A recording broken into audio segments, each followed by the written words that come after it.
back with another video on the channel today. This video is going to be all about Joelinton. Basically, I thought I needed to make a video talking about literally Joelinton, his time at Newcastle, where he needs to improve, where he's actually done good stuff at the club and just stuff like that. So I thought I had to make this video about Joelinton. He's getting a lot of stick from fans, and now I'm going to say some reasons why he should get the stick and why he shouldn't, and just stuff like that about Joelinton. Leave a like, lads, subscribe to the channel, and let's get into the video now. So obviously Joelinton joined in the summer from Hoffenheim for 40 million. I don't think he would be getting as much stick if we bought him for 5 million, 10 million, even 15 million. But since we bought him for such a big price tag, that's where it sort of goes down, because we bought him for this much money and he hasn't done much. When we've bought Maxim in for half of the price of Joelinton, and he's been triple the player so far this season. He joined, the fans were excited about new number 9, but is it like good or not? I think it's a lot of pressure on Joelinton. He played in the Bundesliga for one season. He got 28 games, 7 goals. He played 2 seasons for some Brazilian team. He had 60 games, 15 goals. But we've bought him as an out-and-out striker, number 9, Alan Shearer, like a striker like that. But he's not that player. He is not that player. For me, one of his better games this season was against Burnley, even though it wasn't a great game for Newcastle United.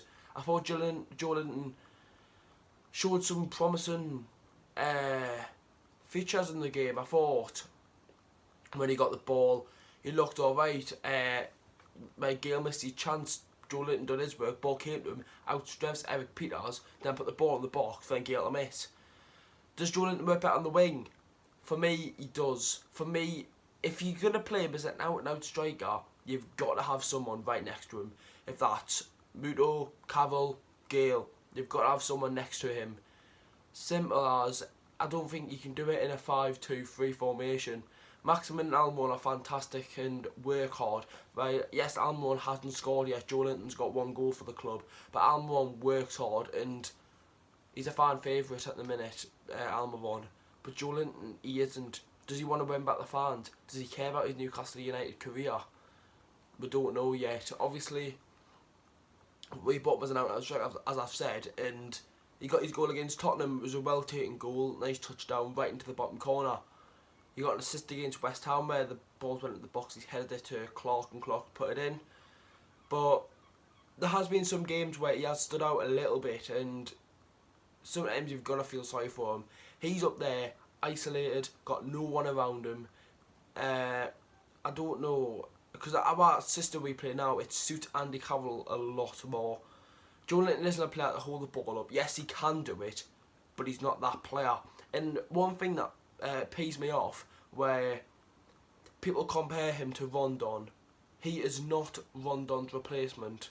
Yes, he got the number 9 shirt and he's our striker, but I hate it where people like, oh, Rondon could hold the ball up, but Joelinton can't, and stuff like that. There's many stuff that Joelinton can do that Rondon couldn't do. Rondon had a shite first touch, and I think Joelinton's first touch has actually been quite good. Some of the against Manchester United, where a long ball went up to him, it was Twan Benze on him, and a lovely touchdown. I remember that at the game, but I think it's right that we do give him a bit of stick, but some of the stuff he's getting, I think it's not right. There's been a lot of strikers this season that haven't really turned up. Aston Villa fans aren't happy with Wesley. I know Haller scored on the weekend for Southampton, but before that, it was 9 match weeks before he scored that goal. Fans don't really like Haller at West Ham. Like, people have brought in straight like Jordan Ayew.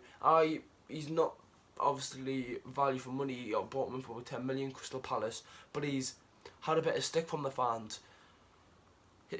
We know Joelinton's not going to get with 20 goals this season. We know that, right? It looks like even Clark will be getting 20 goals this season and not Joelinton, but lads, Joelinton, does he deserve, I think he deserves some criticism, yes, but some of the stuff he's getting, absolutely not. Some of the stuff that he gets is ridiculous. Like, I hate when fans compare him to Rondon, as I said. I don't like it, because there's two complete different players to Rondon and Joelinton. I wish we did bring in Rondon.